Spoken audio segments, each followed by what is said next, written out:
ரசிகர் பிளஸ் அரசியல் ரெண்டுமே தான். யாரு செய்யாத அவர் செய்வாருன்னு நாங்க எதிர்பார்க்கிறோம். விடுமுறை நாட்கள் வர்றதுக்கு காரணமே எல்லாருமே ஃப்ரீயா இருப்பாங்க, அதுக்காக தான் வராரு. அதை விமர்சிக்கிறது தப்பு தான். ஏன்னா மற்ற நாள் வேலைகள் பாதிக்கும், இந்த டைம்ல வேலைகள் பாதிக்காது. அதனாலதான் 3 மணிக்குங்கிறது எல்லாருமே முடிஞ்சு வீட்டுக்கு போற டைம், அதனாலதான் அந்த டைம்ல வராரு.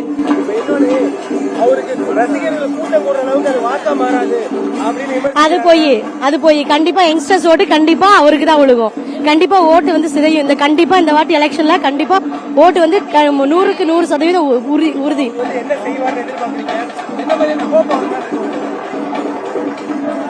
நாங்க கண்டிப்பா சேஞ்சஸ் எதிர்பார்க்கிறோம்.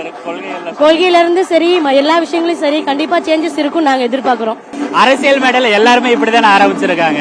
அரசியல் மேடை அதுதான். பொதுமக்கள் இருந்து ஒருத்தர் வர்றாங்கன்னா பொதுமக்களா பேசுறது எப்படி பேசுவாங்க? ஒரு சாதாரண சக மனிதன் எப்படி பேசுறாரோ அப்படிதான் பேச முடியும். இதுக்காக அரசியலுக்காக நம்ம நிறைய மேடை வார்த்தைகள் எல்லாம் பேசி மாயாஜலமா எல்லாம் பேச முடியாது. மக்களுக்கு எப்படி பேசினா கனெக்ட் ஆகும் அப்படிதான் பேசுறாங்க. அது இதுமேல என்ன நடக்க போது போக போது எல்லாத்துக்குமே தெரிய போகுது. மற்ற கட்சிகளுக்கு இப்போ ஒரு அனுமதி கொடுக்கறது அது கண்டிப்பா இருக்கதான் செய்ய போங்க. ஏன்னா அது ஒரு கூட்டம், அவருக்குன்னு தனியான ஒரு கூட்டம் இருக்கு. அந்த கூட்டம் எப்பயுமே வாக்கா மாறக்கூடாதுங்கிறத எல்லாருமே யோசிக்கதான் செய்வாங்க.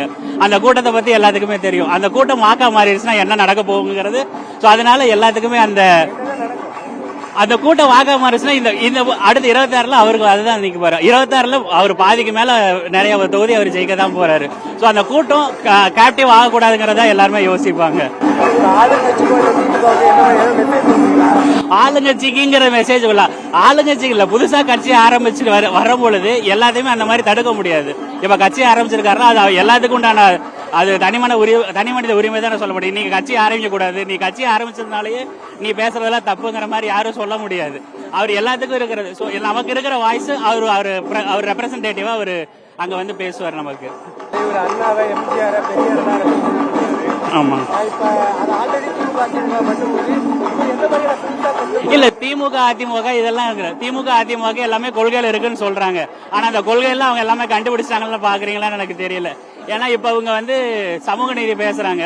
ஏகப்பட்ட பேரூராட்சி தலைவரோ ஊராட்சி தலைவரோ எல்லாருமே இன்னும் அது கீழ்நிலையில இருக்கவங்கள இன்னும் நம்ம சேர்ல உட்கார விடாதம, இன்னும் நேற்று தஞ்சாவூர்ல கூட பாத்தீங்கன்னா ஒரு ஸ்கூல் போற பசங்க அந்த ஏரியாக்குள்ள போக கூடாதுன்னு அங்கிருந்து அந்த ஊரே அந்த ஏரியாக்குள்ள ஏன் போறீங்கன்னு கேக்குறாங்க. அந்த ஊரோட பஞ்சாயத்து தலைவர் யாருன்னு பாத்தீங்கன்னா திமுக காரரா தான் இருக்காரு. அப்ப அந்த சமூக நீதி அந்த இடத்துல எங்க போச்சு?